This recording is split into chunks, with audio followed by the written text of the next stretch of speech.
नमस्कार श्रोत्यांनो. आज बी.के ग्रुप पॉडकास्टमध्ये सर्वांचं स्वागत आहे. आज मी डॉक्टर भगवान एलमामे बी.के ग्रुप पॉडकास्टमध्ये सर्वांचं स्वागत करतो. आज आपल्या समवेत खगोलशास्त्रामध्ये महिलांचे योगदान या विषयावर आज आपल्या समवेत सुजाता बाबर मॅडम आहेत, ज्यांचा खगोलशास्त्रामध्ये एक गाढा अभ्यास आहे. त्यांनी महिलांनी खगोलशास्त्रामध्ये काय कार्य केलेलं आहे, महिलांचे काय योगदान आहे, त्याविषयी ते आपल्या समवेत आज बोलणार आहेत. तर मॅडम, आपलं स्वागत आहे बी.के ग्रुप पॉडकास्टमध्ये. तर नमस्ते. आजचा विषय आहे आपला खगोलशास्त्रामध्ये महिलांचे योगदान. तर ही माहिती देण्यासाठी आपल्याबद्दल थोडक्यात इंट्रोडक्शन करा. सर्वप्रथम मी एलमामे सर आणि BK group of education academy यांचा आभार मानते की त्यांनी मला इथे बोलवलं आणि मी जे काही काम करते आहे ते तुमच्या सगळ्यांशी शेअर करायची संधी मिळाली. हा विषय खरं तर खूप मोठा आहे. खगोलशास्त्रामध्ये महिलांचं योगदान याला बरेच पैलू आहेत. एक तर त्यांचं संशोधन आहे, त्यांनी केलेलं कार्य आहे, काही महिला अंतराळवीर आहेत, किंवा मग त्या गरज नाही की त्यांनी सगळ्यांनीच अंतराळात जायला पाहिजे, पण इथे राहून सुद्धा आपण याच्यामध्ये बरंच कॉन्ट्रीब्युशन करू शकतो. तर याच्यात खगोल मंडळाबद्दल आणि माझ्याबद्दल मी थोडासा परिचय करून देते. मी सुजाता बाबर. मी नाशिकमध्ये जे खगोल मंडळ आहे, खरं म्हणजे मुंबईमध्ये स्थापन झालेलं खगोल मंडळ आहे आणि नंतर नाशिकमध्ये आम्ही त्याची शाखा सुरू केली आहे. तर या शाखेचं जे स्थापना झाली त्याच्यात माझा सहभाग होता. आम्ही काही 4-5 जण होतो. त्याच्यामध्ये मी एक लीड घेतला त्याच्यामध्ये आणि आजपर्यंत म्हणजे 1992 सालापासून हे खगोल मंडळ नाशिकमध्ये सुरू आहे आणि आजपर्यंत अविरत त्याचं कार्य चालू आहे. तर माझी शैक्षणिक पार्श्वभूमी किंवा खगोल मंडळात येण्याचं कारण हे मी थोडं आधी सांगते. शैक्षणिक पार्श्वभूमी म्हणजे मी ऑर्गॅनिक केमिस्ट्री किंवा कर्बरसायनशास्त्र याच्यामध्ये पदव्युत्तर शिक्षण घेतलं आहे. नंतर मी त्याच्यामध्ये 5 वर्ष संशोधन केलं. इथे नाशिकमध्ये डॉक्टर बालसुब्रमण्यम म्हणून आहेत, त्यांच्या मार्गदर्शनाखाली. नंतर मी सामाजिक क्षेत्राकडे वळले आणि त्याच्यात मी माध्यमांमध्ये काम करत असल्यामुळे पुढे मी जर्नलिझम केलं, मास्टर्स केलं त्याच्यामध्ये. आणि मला दुसरं म्हणजे पक्षी निरीक्षण आणि तो अभ्यासाची आवड असल्यामुळे मी ऑर्निथॉलॉजी पण केलेलं आहे. तर हे औपचारिक शिक्षण झालं. अनौपचारिक म्हटलं तर खगोलशास्त्राचं अनौपचारिक शिक्षण आहे खरं म्हणजे. कारण माझा मुलगा जेव्हा लहान होता तेव्हा त्याला खूप आवड होती आणि तो खरं खूप प्रश्न विचारायचा. तर त्याच दरम्यान माझी खगोल मंडळाशी ओळख झाली, मुंबईच्या खगोल मंडळाशी. आणि मग तिथला एक कार्यकर्ता नाशिकला आम्हाला भेटला आणि मग त्यांनी त्याच्या प्रश्नांची उत्तरं देण्याचा प्रयत्न केला. तर मलाही त्याच्यात रस वाटायला लागला आणि असं वाटलं की अशीही माझी विज्ञानाची पार्श्वभूमी होतीच, केमिस्ट्री होता माझा. त्याच्यामुळे मला असं वाटलं की आपण पण हे शिकावं मुलाबरोबर. मग आम्ही घरात टेलिस्कोप घेतला.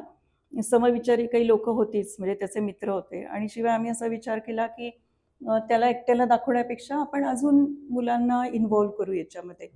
पण आमचं म्हणजे कार्य असं झालं की मुलं तर ह्याच्यात आलीच, पण मोठी माणसं पण ह्याच्यामध्ये आली आणि म्हणजे या वयाचं ह्याच्यामध्ये नंतर काहीच अंतर राहिलं नाही. किंवा म्हणजे मला खूप सांगायला छान वाटतं की आमच्याकडे 70 पासून 7 वर्ष अशी रेंजची माणसं येतात. 7 ते 70. 7 ते 70. आणि याच्यामुळे मी खगोल मंडळाचं काम सुरू केलं. सुरुवातीला अगदीच लहानसं आमच्या घरातच चालायचं. मग हळूहळू त्याचं स्वरूप मोठं झालं. सध्या भोसला मिलिटरी कॉलेजमध्ये आम्हाला सेमिनार हॉल त्यांनी दिलेला आहे. तिथे आम्ही रविवारी साधारण 15 दिवसातून एकदा भेटतो आणि त्याचं काम चालतं. Very good. मॅडम, खगोलशास्त्रामध्ये महिलांचे योगदान इकडे जाण्या अगोदर एक खगोलशास्त्र काय आहे आमच्या श्रोत्यांना ऐकायला आवडेल, की खगोलशास्त्र हे ऐकायला बरं पडतं किंवा तुम्ही टेलिस्कोपमधनं एवढे ग्रह दाखवतात, तर याबद्दल काहींना कुतूहल असतं का, हे काय असतं बाबा, याच्यातनं दिसतं काय? तर याबद्दल थोडंसं ऐकायला आवडेल. बरोबर आहे, तुमचा प्रश्न खूपच इंटरेस्टिंग आहे. कारण लहानपणापासून आपण आकाश बघतो, अगदी कळत नसतं तेव्हापासून आपल्याला आई वडील चांदोमा दाखवतात आणि तारे दाखवतात, चांदणी दाखवतात. तर आपल्याला बघायला आवडतं ते. आणि जसजसं कळायला लागतं तसं एकूणच खगोलाचं कुतूहल कुठल्याही वयातल्या माणसाला असतं. आणि खगोलशास्त्र म्हणजे फक्त आकाशाकडे बघणं आधी अशी जरी सुरुवात असली तरी जसजसं त्याच्यात रस घेतात माणसं तसं मग वेगवेगळ्या शिक्षणाकडे वळतात. आणि सामान्य माणसाला हा प्रश्न असतोच, की हे इतकं दूर दिसतं, ते आकाश बदलत असतं. म्हणजे आज तुम्हाला चंद्र एका ठिकाणी दिसेल, दुसऱ्या दिवशी पुन्हा तो थोडा पुढे सरकलेला दिसेल किंवा अजून पुढे सरकलेला दिसेल. तर हा असा कसा सरकतो? असे प्रश्न असतात पडलेले किंवा तारे लुकलुकतात म्हणजे नेमकं काय होतं? आणि मग ग्रह दिसतात तर आपल्याला चित्रात तेवढे मोठे ग्रह दिसतात, पण मग आकाशात एवढे छोटे दिसतात. मग ते आपल्याला दुर्बिणीतनं पाहिले तर कसे दिसतील? असंही लोकांना कुतूहल असतं. तर एकूणच किंवा अनेक म्हणजे पूर्वी अगदी प्राचीन काळाचा विचार केला, तर अगदी माणसाला जिज्ञासा निर्माण झाली ती म्हणजे की सूर्य एकाच मार्गातनं निघतो किंवा एकाच दिशेने उगवतो, एकाच दिशेला मावळतो. असं कसं होतं? किंवा कधी-कधी तो झाकला जातो, ज्याला आपण ग्रहण म्हणतो. हे कसं काय होतं? आणि मग त्याच्यातून जिज्ञासा पण निर्माण झाली, भीती पण निर्माण झाली, दोन्ही गोष्टी होत्या. ग्रहणाची भीती वाटायला लागली, कारण सूर्य झाकला गेला, प्रकाशच नाहीसा झाला, तर काय होईल आपलं? असं एक किंवा धूमकेतू येत असत. तर अशा प्रकारे भीती आणि जिज्ञासा या दोन्हीचं मिश्रण होतं प्राचीन काळी. आता मात्र हे जास्त कुतूहल खूप लहान मुलांना पण आहे. कारण 1ली-दुसरीच्या सिलेबसमध्ये पण आता तारकासमूहांची माहिती आहे. आणि त्याला खूप रंजक कथा पण जोडलेल्या असतात. तर याच्यामुळे खगोलशास्त्र म्हणजे हा अंतराळाचा अभ्यास आणि बरं. आपल्या सूर्यमालेत जे काही जवळपास आपल्याला जे दिसतं डोळ्यांनी आणि जे डोळ्यांनी दिसत नाही, त्या सगळ्याचा अभ्यास म्हणजे खगोलशास्त्र. हं. नक्कीच. Thank you madam. खूप चांगली माहिती आहे. पण खगोल मंडळाच्या रूपाने नाशिकला एक प्रात्यक्षिक रूपामध्ये ग्रह बघायला मिळतात आणि हं, हं. हे एक मक्तेदारी असावी माझ्या मते, की असं कोणी नाशिकमध्ये आम्हाला तरी आढळलेलं नाही. हं. तर आपण आपल्या आता मूळ विषयाकडे वळूया मॅडम, की खगोलशास्त्राच्या इतिहासात महिलांची भूमिका कशी होती? याबद्दल 2 शब्द. खगोलशास्त्राचा प्राचीन इतिहास फार रंजक आहे. मुळात जिथे-जिथे वसाहती निर्माण झाल्या, हं. म्हणजे सिव्हिलायझेशन्स आपण ज्याला म्हणतो, म्हणजे ग्रीकमध्ये झाली, इजिप्तमध्ये झाली, चीनमध्ये झाली किंवा अरब आहेत किंवा न्यू इंडियन आपण म्हणूया किंवा मेक्सिकन बॉर्डरला जे राहत होते ती लोकं आहेत. भारत आहे आपला मुख्य म्हणजे. इथे या वसाहती सगळ्या निर्माण झाल्या आणि वसाहती जशा निर्माण झाल्या तसं-तसं खगोलशास्त्राचा अभ्यास सुरू झाला. कारण सुरुवात होण्याचं कारण होतं ते म्हणजे की माणसाचा प्रवास. म्हणजे प्रवास करायला जशी सुरुवात केली, तसं आजकाल आपण जसं नेव्हिगेशनला वेगवेगळे ॲप्स वापरतो. तसं नेव्हिगेशनला त्या काळी कुठलं ॲप असेल तर आकाशाचं ॲप होतं. मग तारकासमूह जसे मग ते तारकासमूहांचा अभ्यास सुरू झाला. मग उत्तर दिशा कोणती, दक्षिण कोणती, असा हळू अभ्यास सुरू झाला. आता याच्यात मक्तेदारी आजही आणि त्या काळीही पुरुषांचीच जास्त होती. महिला होत्या, पण त्यांना स्थान दुय्यम होतं. म्हणजे त्यातल्या त्यात महिलांचं योगदान आपण असं म्हणता येईल, की ग्रहांच्या गती म्हणजे सगळे ग्रह सारख्या गतीने फिरत नाहीत. कारण सूर्यापासूनची अंतरं वेगळी आहेत आणि हा एक मुख्य त्याचं कारण आहे. त्याच्यामुळे आपल्याला जी गती दिसते, ती वेगवेगळी दिसते. आपल्याला मंगळ खूप सारखा दिसतो, शुक्र रोजच दिसतो. बरोबर. म्हणजे गुरु काही काळ दिसतो, काही काळ दिसत नाही किंवा असं जे हे जे गणित होतं किंवा ही जी ग्रहांची गती आहे ती त्या काळी शोधलेली होती महिलांनी. म्हणजे त्यात त्यांचं योगदान होतं. नंतर कालगणना म्हणजे मोजणी जी आहे काळाची त्याच्यामध्ये एक योगदान होतं. आणखीन याच्यामध्ये एक नाव मला सांगायला आवडेल. हायपेशिया नावाची एक प्राचीन म्हणजे जिला पहिली महिला वैज्ञानिक असं म्हणता येईल. अशी खगोलशास्त्रामध्ये. हां. खगोल नाही, एकूणच सगळ्या ह्याच्यामध्ये हं. फार हुशार अशी एक ती हे होती. ते अलेक्झांड्रिया राज्य त्यावेळी जे होतं त्याच्यामध्ये ती राहत असे. तर तिने असे बरेच शोध लावले आणि तेव्हा तिने ॲस्ट्रो लॅब पूर्वी म्हणायचे. अशा प्रकारचं यंत्र पण तयार केलेलं होतं आणि अ, परंतु तुम्हाला ऐकून थोडंसं आश्चर्य वाटेल, की त्या काळी स्त्रियांनी विज्ञान शिकू नये किंवा शिकायचं नाही असा एक धारणा होती विषय. आणि तिला अ, मृत्यूदंड दिला. अरे बाप! कारण तिने अशा प्रकारचे शोध घेतले. हं, हं, हं. तर ती पहिली महिला वैज्ञानिका जिने खूप गणितं, कालगणना, तारे किंवा विश्वाचे अंतराळाचे नकाशे असे जे त्यांचं जे कॉन्ट्रिब्युशन होतं, तर ते लवकरच संपलं. तर अशा प्रकारे अनेक आपल्याला स्त्रिया दिसतील प्राचीन इतिहासामध्ये. अशा अजून कोण कोण महिला खगोलशास्त्रज्ञ तुम्हाला सांगता येतील त्याच्या व्यतिरिक्त? आता आधुनिक हां. काळामध्ये आधुनिक काळामध्ये भरपूर आपल्याला आधुनिक खगोलशास्त्र फार वेगळं होतं. साधारण 16व्या शतकात 15व्या शतकाच्या शेवटी याला खूप गती मिळाली. नंतर दूरदर्शी किंवा आपण ज्याला टेलिस्कोप म्हणतो, दुर्बीण म्हणतो, त्याचा शोध लागला. त्याच्यानंतर मात्र खूपच गती या शास्त्राच्या शोधाला मिळाली. त्यात प्रमुख ज्या महिला होत्या त्यातल्या 4-5 महिलांची मी उदाहरणं सांगते, कारण हा चालेल. विषय खूप मोठा आहे. त्याच्यातली एक होती ती जोसेलिन बेन बर्नेल नावाची एक शास्त्रज्ञ होती. तिने पल्सार म्हणजे पल्सेटिंग स्टार्स जे असतात, तारे जे पल्स सोडतात, त्याचं जे विज्ञान आहे त्याचा तिने अभ्यास केला होता आणि याच्यामुळे विश्वातील अंतर मोजायला खूप फायदा झाला. पण पुढे मला असं वाटतं की पुढे पण मी सांगेन की दुर्दैवाने म्हणजे त्या शोधाला नोबेल मिळालं. तो ग्रुप होता आणि त्याच्या शोधाला नोबेल पारितोषिक मिळालं. पण तिला मात्र त्यातनं डावललं गेलं. तिला नोबेलच्या ह्याच्यामध्ये तिचं नाव नव्हतं. सुरुवातीला त्याच्यामुळे ती फार अपसेट झाली होती. पण नंतर मात्र लोकांना त्यांची किंमत कळाली, कारण तिने काही त्या शोधापर्यंत त्या थांबल्या नाहीत, त्या हिंमत हरल्या नाहीत. त्यांनी पुढे भरपूर शोध लावले. नंतर लेविट म्हणून एक शास्त्रज्ञ, महिला शास्त्रज्ञ होत्या. त्यांचं नाव पण खूप आदराने घेतलं जातं. सेफिड प्रकाराचे एक रूपविकारी तारे असतात. रूपविकारी म्हणजे नावावरूनच कळतं, त्यांचं रूप बदलतं. असे तारे असतात. रूप बदलतं म्हणजे काय, तर त्यांची तेजस्विता बदलते त्यांची. तर त्याच्यामुळे प्रकाशमानाचा जो कालावधी आहे, त्या ताऱ्यातून येणारा जो प्रकाश आहे, तो किती काळाने येत असतो. कारण लुकलुकतात म्हणजे काय, प्रकाश येतो थांबतो, येतो थांबतो, हा ब्लिंक होतो. तर याच्यामधला कालावधी किती आहे, हा शोध त्यांनी लावला होता. हा पण अतिशय मोलाचा शोध होता, कारण त्याच्यामुळे ताऱ्यांबद्दल प्रचंड माहिती निर्माण झाली आणि ताऱ्यांच्या स्फोटातून अनेक प्रकारे म्हणजे एक विश्वसुद्धा निर्माण होण्याची शक्यता असते. त्याच्यामुळे तो अभ्यास खूप महत्त्वाचा आहे. आणि कॅनन नावाच्या होत्या. त्यांनी ताऱ्यांचं वर्गीकरण केलं आणि ताऱ्यांचं वर्गीकरण बऱ्याच प्रकारे करतात. त्याला वेगवेगळे प्रकार आहेत. तो आत्ता आपला खरा विषय नाही. पण त्यांनी ताऱ्यातून येणारे जे स्पेक्ट्रमचा जो अभ्यास असतो, म्हणजे ताऱ्याचे जे काही ताऱ्यांमध्ये जे मॅटर असतं, उदाहरणार्थ आता प्रत्येक मॅटर म्हणजे वेगवेगळे केमिकल्स, एलिमेंट्स असतात आणि त्याचे स्पेक्ट्रम वेगवेगळे असतात. म्हणजे तुम्ही सोडियमचा स्पेक्ट्रम वेगळा असतो, पोटॅशियमचा वेगळा असतो. तर त्यांनी अशा प्रकारे ताऱ्यांमधनं येणाऱ्या स्पेक्ट्रमचा अभ्यास केला आणि त्याचं एक वर्गीकरण त्यांनी सांगितलं आणि ते आजही आपण वापरतो. नंतर मग अगदी सुरुवातीच्या कॅरोलिन हर्शल म्हणून आहेत. त्यांनी धूमकेतूचा शोध लावणाऱ्या पहिल्या महिला वैज्ञानिक अशा त्या होत्या. तर त्यांनी बरेच धूमकेतूंचे शोध लावले.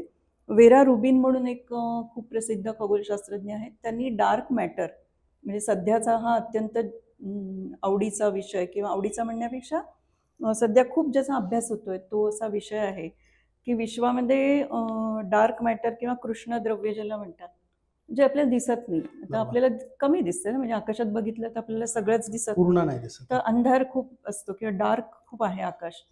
तर हे डार्क मॅटर नेमकं काय आहे आणि म्हणजे नेमकं त्याचं कार्य काय आहे, कशासाठी असतं ते, याचा त्यांनी अभ्यास केलेला आहे. आणि डार्क मॅटरबद्दल आपल्याला अत्यंत कमी माहिती आजपर्यंत आहे आणि त्याच्यामुळे हा मोठा विषय आहे की पुढे याच्यामध्ये आणखीन भरपूर शोध लागण्याची शक्यता आहे. कोणी भारतीय खगोलशास्त्रज्ञ होऊन गेल्यात का आहेत? नाही, भारतीय पण खूप नावं आहेत याच्यामध्ये आणि आधुनिक काळात तर आता मला वाटतं खूप जणांना ती माहीत झाली आहेत, कारण आपल्या वेगवेगळ्या मोहिमांच्या निमित्ताने ही नावं आपल्या समोर आली आहेत. सुरुवातीला कल्पना चावला यांचं सगळ्यांनाच नाव माहीत होतं. त्या अंतराळवीर, मूळच्या भारतीय पण अमेरिकन अशा अंतराळवीर होत्या आणि दुर्दैवाने त्यांच्या एका मिशनमध्ये त्यांचा मृत्यू झाला. नंतर सुनीता विल्यम्स आपल्याला सगळ्यांनाच माहिती आहेत. दुसऱ्यांदा आत्ता त्या जाऊन आल्या आणि खूप दिवस अडकलेल्या होत्या. हे आत्ता नवीनच आपल्याला सगळ्यांना माहिती आहे. ह्या एक आहेत. नंतर वनिता मुथय्या ह्या एक आहेत. प्रॉपर भारतीय आहेत. हो, ह्या आता मी सांगते त्या सगळ्या भारतीय आहेत. नाही, ह्या सगळ्या भारतीय आहेत. ह्या चांद्रयान-2 आपल्या चांद्रयान मोहिमा खूप गाजलेल्या आहेत आणि अत्यंत कमी खर्चाच्या आणि यशस्वी अशा ह्या मोहिमा आहेत जगामध्ये. त्या चांद्रयान-2 मोहिमेच्या त्या प्रोजेक्ट डायरेक्टर होत्या. म्हणजे त्यांनी ती पूर्ण आखणी आणि प्रत्यक्षात येणं यात त्यांचा मोठा हातभार आहे. नंतर रितू करिधाल म्हणून एक आहेत. त्या मंगलयान मोहिमेच्या प्रमुख आहेत, म्हणजे संचालकच आहेत. नंतर निगर राजी म्हणून एक आहेत, शाजी म्हणून आहेत. त्यांनी आदित्य L1 हे जे सूर्यावर आपण पाठवलेलं यान आहे, त्या प्रोजेक्ट डायरेक्टर त्याच्यात होत्या. आणि अनुराधा टीके नावाच्या ज्या वैज्ञानिक आहेत, त्या इस्रोवर एका वरिष्ठ पदावर कार्यरत आहेत. तर ही तर नावं आता बरीचशी आपल्याला भरपूरच आहे. माहिती झालेली आहेत. आताच्या युगामध्ये महिला खगोलशास्त्रज्ञांना किंवा खगोलशास्त्रात अभ्यास करणाऱ्या महिलांना कोणत्या आव्हानांना तोंड द्यावं लागतं? सध्याच्या महिलांना सत- सध्याच्या जसं महिलांना पूर्वी कसं मृत्यूदंड दिला कुणीतरी काम केल्यामुळे, हो असला प्रकार तर आता होत नाही, नाही, आता आपल्याला तर काही- कल्पनाच आहे. हो परंतु तरी पण काही आव्हानांना तोंड द्यावं लागत असेल. हो बरोबर आहे. त्यापैकी एक तर जेंडर बायस हा एक मुद्दा आहे, म्हणजे तो हा सगळ्यांना पुरुष प्रधान पहिल्यापासूनच हा आहे. तो म्हणजे लिंग भेदभाव हा सगळीकडेच आहे. हम्म. आणि तो सगळ्याच क्षेत्रांमध्ये आहे, तसा या क्षेत्रातही आहे. म्हणजे आपल्याला पहिल्याच एका उदाहरणावरनं कळलं असेल की बर्नेल ज्या होत्या हा त्यांना मृत्यू त्यांना डावललं गेलं नोबेल पारितोषिकातून. त्याच्यामुळे दुय्यम स्थान दिलं जातं नेहमी, हा एक बरोबर. आहे. नंतर प्रतिनिधित्व कमी आहे, म्हणजे पुरुषांचं प्रतिनिधित्व सगळीकडे आपल्याला जास्त दिसतं. म्हणजे तो एक प्रतिनिधित्वामध्ये त्यांना घेतलेलं नाहीये, त्यांना अजून तशी संधी खूप आमचा दिली असाच जाते. प्रयत्न आहे की नवरात्रीमध्ये हो. नवदुर्गांना प्रायोरिटी देऊन ते आणखी समाजापुढे कसे येतील आणि त्यांच्याकडे बरोबर. काय क्वालिटीज असतील हम्म. ते दाखवण्याच्या दृष्टिकोनातून आम्ही हे पॉडकास्ट घेत आहोत. आणखीन पण काही आव्हानं आहेत. त्यातलं एक आहे ते म्हणजे की सामाजिक आणि कौटुंबिक जबाबदाऱ्याच्या बरोबर. अपेक्षा खूप असतात. ते बट नॅचरल आहे. त्याच्यामुळे ते एक खूप असतं. किंवा वेतन आणि संसाधनं जेवढी पुरुषांना मिळतात तेवढी स्त्रियांना स्त्रियांना मिळत मिळतातच नाही. असं नाही. सेकंडरी दुय्यम स्थान मिळालं असल्यामुळे. बरं. आजच्या युगाबद्दल आपल्याशी बोलतो. इस्रो, नासा यासारख्या संस्थांमध्ये महिलांची संख्या आणि त्यांचे योगदान कसे वाढत आहे? भारतामध्ये म्हणजे आपल्या नासामध्ये आहेत. नासा जी संस्था आहे अमेरिकेची, त्याच्यामध्ये महिलांचं 35% प्रमाणे स्टाफ बापरे. म्हणून आणि त्याच्यामध्ये सायन्स आणि टेक्नॉलॉजी डिपार्टमेंटमध्ये मात्र 20 ते 25% महिला आहेत. तर हे एक आहे. इस्रोमध्ये पण आता आपण असं बघितलं तर सध्या ॲस्ट्रॉनॉमिकल म्हणजे भारतामध्ये तसे खूप प्रयत्न होतात की महिला वैज्ञानिकांना खूप प्राधान्य मिळावं. आणि एक अतिशय सुंदर डॉक्युमेंट बाहेर पडलेलं आहे आपल्या भारतामध्ये. भारतातल्या यशस्वी किंवा 10 महिला वैज्ञानिका ज्या खूप प्रभावी आहेत, आणि सुंदर पुस्तक ज्यांनी लिहिलं किंवा ज्यांनी त्याचा पुढाकार घेतला ते रोहिणी गोडबोले. त्यांचं नुकतंच निधन झालं. पण याच्यामध्ये भारतातले 100 अशा प्रभावी महिला आहेत की ज्यांचं संशोधन आजच्या घडीला खूप महत्त्वाचं आहे किंवा त्यांनी महत्त्वाचं योगदान दिले अशा प्रकारे आहे. आणि दुसरं म्हणजे ॲस्ट्रॉनॉमिकल खगोलशास्त्राचा विचार केला तर ॲस्ट्रॉनॉमिकल सोसायटी आपल्याकडे भारतामध्ये जी आहे, ॲस्ट्रॉनॉमिकल सोसायटी ऑफ इंडिया, तर त्यांनी खास करून महिलांना प्राधान्य मिळावं याच्यासाठी अनेक योजना निर्माण केलेल्या आहेत. तर हे खूप चांगलं पाऊल आता आपल्याला दिसतंय. म्हणजे आपल्या ह्या पॉडकास्टमुळे सगळ्या महिलांना माहिती होईल की खगोलशास्त्रात करिअर करण्यासाठी वेगवेगळ्या योजना असेल, त्याचे प्रमोशन्स असतील की जेणेकरून महिलांनी त्यात सहभाग घ्यावा. Very good.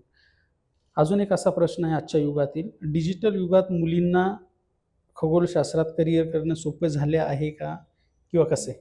हो, खूप सोपं आहे. म्हणजे आत्ता आपण जसं म्हटलं की महिलांना अडथळे किंवा अडचणी बऱ्याच येऊ शकतात. अर्थातच त्या अडचणींवर मात करणं खूप अवघड नसतं. म्हणजे एखादी महिला जिद्द आणि चिकाटी असेल तर ती वर पोहोचतेच. म्हणजे आपल्याला माहिती आहे सुनीता विल्यम अंतराळामध्ये पण जाऊन आलेल्या आहेत. तर त्यांना शक्य झालं ना हे, म्हणजे कोणालाही शक्य होऊ शकतं. बरोबर. फक्त त्याच्यासाठी त्यांनी जे कष्ट घेतलेत किंवा त्यांचे जे श्रम आहेत, जो अभ्यास आहे तो पण केला पाहिजे. म्हणजे इतकं सहज काहीच मिळत नाही माणसाला. नक्कीच. पण आता डिजिटल युगामध्ये विचार केला तर तुम्ही घरी बसून सुद्धा काम करू शकता. म्हणजे नासाचे पण असे बरेच प्रोजेक्ट्स असतात की तुम्हाला घरी बसून डेटा तो खाली म्हणजे तुमच्याकडे उतरवून त्याचं विश्लेषण करणं आणि Data त्याच्यातून analysis. निष्कर्ष काढायला मदत करणं, कारण ते खूप महत्त्वाचं आहे. आणि आता ते शालेय स्तरावर सुद्धा घेतलं जातं, कॉलेजच्या स्तरावर बरोबर. घेतलं जातं. आणि अगदी नाशिकची मुलगी पण त्याच्यामध्ये सहभागी होती. मागच्या वर्षी जे ॲस्टेरॉइड्सचा जो अभ्यास केला गेला साधारण 3-4 वर्षापूर्वी, तर त्याच्यामध्ये आमच्या खगोल मंडळातली एक मुलगी होती आणि तिचं नाव पण म्हणजे तिला बरेच नाव मिळालं त्याच्यामध्ये. तर तुम्हाला घरातून आजकाल अशा बरेच गोष्टी करता येतात. म्हणजे बरं. मुख्यतः डेटा विश्लेषण करता येतं आणि ऑनलाईन प्रोजेक्ट्स तुम्ही करू शकता. बरोबर. या प्रश्नांमुळे असं कळलं, की असं नाशिकमधून कोणी पार्टिसिपेट करतं, असे काही हं, हं. प्रोग्राम्स असतात. हं. डेटा अनालिसिस करून आपल्याला त्याचं कन्क्लुजन हो, नासाला किंवा इस्रोला पाठवता येतं. हो. जेणेकरून मुलं ह्या पॉडकास्टमुळे सर्च करायला मुलं किंवा मुली सुरुवात तरी करू शकतात. बरोबर आहे आणि त्याच्यामुळे आता बाउंडरीज नाही राहिल्या. म्हणजे तुम्ही इंटरनॅशनली पण काम करू शकता. हं. असं काही राहिलं नाहीये, की कुठे बाहेरच गेलं पाहिजे. बरोबर. एक प्रेरणादायी भाग म्हणून आपण आपल्याशी एक प्रश्न करतो. महिला विद्यार्थिनींना खगोलशास्त्रात करिअर करण्यासाठी कोणते सल्ले द्याल तुम्ही? म्हणजे त्यांनी पार्टिसिपेट करा. मुलं तर करतात ऑलरेडी. पण तुमच्याकडे काही टेक्निक्स असतील तर त्या हो, आता सांगाल? खरं पूर्वी थोडीशी अशी धारणा होती, की खगोलशास्त्र मध्ये खूप काही करिअर होऊ शकत नाही, असं पूर्वी वाटायचं. हं. पण आता बऱ्याच प्रमाणात असं म्हणता येईल, की शहरी पातळीवर तरी जागरूकता बऱ्यापैकी झालेली आहे. आणि डिजिटलमुळे ग्रामीण पातळीवर पण ते सगळं पोहोचलंय. ग्रामीण पातळीवर पोहोचण्यासाठी पण भारतीय संस्था खूप प्रयत्न करतात. हे पण खूप कमी जणांना माहीत असेल. पण करिअर करायचं असेल मुलींना समजा, तर माझा एक हे राहील, अं, असं म्हणणं आहे, की पहिलं म्हणजे स्वप्न बघायला शिका, की आपल्याला हे काम नाही. करता येईल, आपण हे करू शकतो. त्याच्यातलं योग्य ते शिक्षण तुम्ही घेऊ शकता. तुमचं प्रोफेशन काही असेल, म्हणजे खगोलशास्त्र एक असं शास्त्र आहे, की ज्याच्यामध्ये तुमचं प्रोफेशन काही असलं तरी तुम्हाला त्यात काम करता येईल. बरोबर. उदाहरणार्थ तुम्ही डॉक्टर झालात, तर आता ॲस्ट्रोबायोलॉजी नावाची जी ब्रांच आहे, त्याच्यामध्ये तुम्ही बायोलॉजिस्ट असाल तरी तुम्हाला काम करता येईल किंवा डॉक्टर असाल तर तुम्हाला आता सुनीता विल्यम्सचंच उदाहरण घ्या, की अंतराळामध्ये जे काही शरीरावर परिणाम होतात, तर तसे परिणाम होऊ नयेत किंवा झाले तर त्याच्यावर काय काय ते उपचार असावे उपाययोजना ना. असू शकतात. तिथे राहण्यासाठी तुम्ही काय काय करू शकता हे तुम्हाला डॉक्टर्स सुचवू शकतात किंवा सांगू शकतात. त्यात एक वेगळा अभ्यास तुम्हाला करायला लागतो. सूक्ष्म गुरुत्वाकर्षणाखाली काय काय शरीरामध्ये जे परिणाम होत असतात. तर कारण तिथं पूर्ण म्हणजे तुमची ग्रॅव्हिटी नसल्यामुळे तुमच्या शरीराला काही आधारच नसतो. बरोबर. आत्ता आपण जमिनीवर उभं राहू शकतो, याला कारण ग्रॅव्हिटी ग्रॅव्हिटी आहे. फोर्स आहे. पण तिथे नाहीये, तिथं पूर्णच तुम्ही तरंगता आणि त्याच्यामुळे तुमच्या आतल्या अवयवांना पण ती सवय नसते आणि त्याच्यामुळे खूप वेगवेगळे परिणाम होतात. म्हणजे प्रचंड परिणाम आहेत. तो एक वेगळा मोठा विषय आहे, ॲस्ट्रोफिजिओलॉजी आपण ज्याला म्हणू.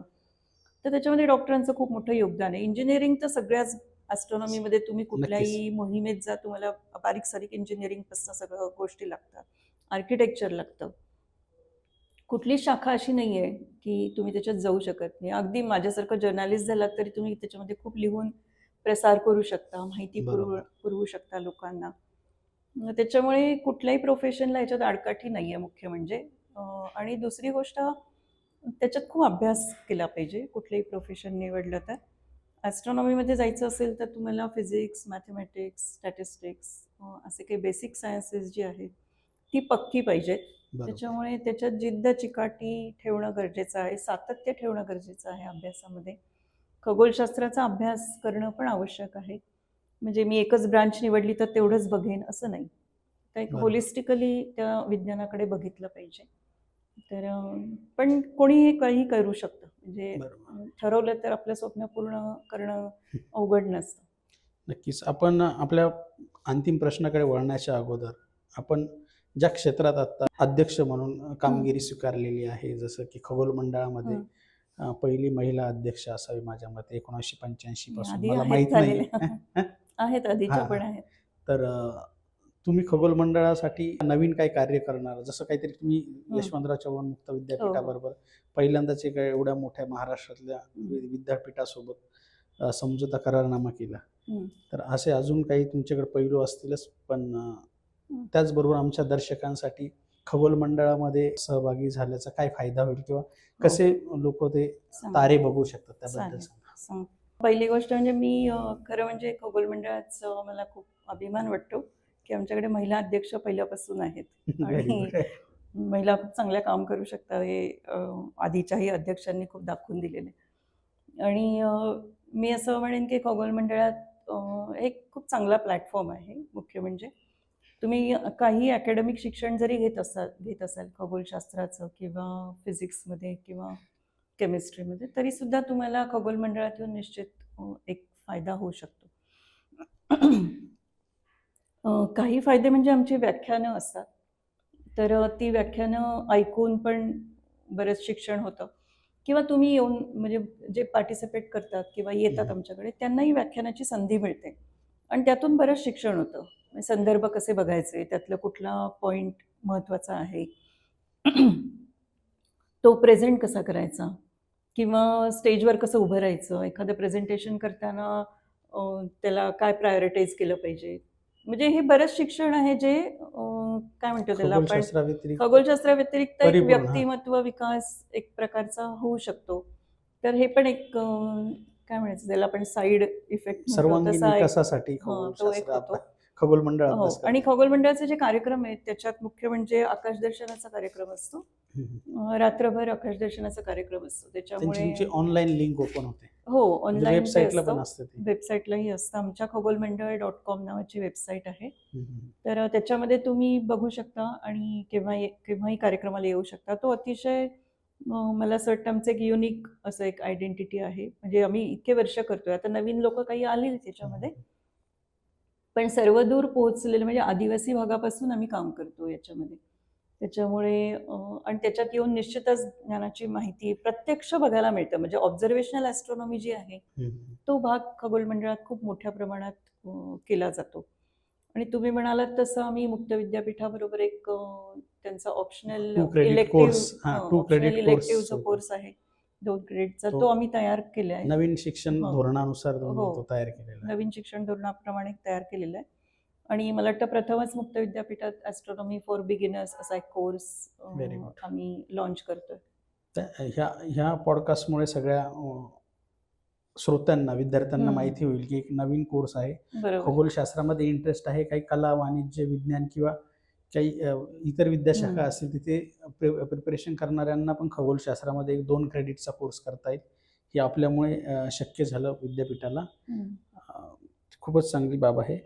आता एक शेवटचा प्रश्न आहे. श्रोत्यांसाठी तुमचा एक प्रेरणादायी संदेश द्या. मला असं वाटतं मी मागाशी सांगितलं त्याप्रमाणे खगोलशास्त्र खूप व्यापक शास्त्र आहे. त्याचा अभ्यास ज्यांना प्रोफेशन किंवा ज्यांना त्याच्यामध्ये यायचं आहे त्यांच्यासाठी मी मगाशी म्हटलं तसं की मुलांनी आणि मुलींनी स्वप्न पहा की या विज्ञानात आपण काहीतरी योगदान देऊ शकतो. भारतासाठी एक चांगलं संशोधन करू शकतो किंवा जगासाठी पण चांगलं संशोधन. कारण हा विषय खूप व्यापक आहे, आपल्यापुरता मर्यादित नाही. आणि बाकीच्यांसाठी मला असं वाटतं की केवळ कुतूहल म्हणून आपण सुरुवात केलेला हा विषय जरी असला तरी कालांतराने जेव्हा आपण त्याच्या ज्ञानाची व्याप्ती बघतो, अंतराळाची व्याप्ती बघतो, तेव्हा आपल्याला असं जाणवतं की आपण फार आपली पृथ्वी अगदी नगण्य वस्तू आहे पूर्ण विश्वामध्ये आणि अशा या छोट्याशा ग्रहावर आपण राहणारा एक लहानसा माणूस आहोत.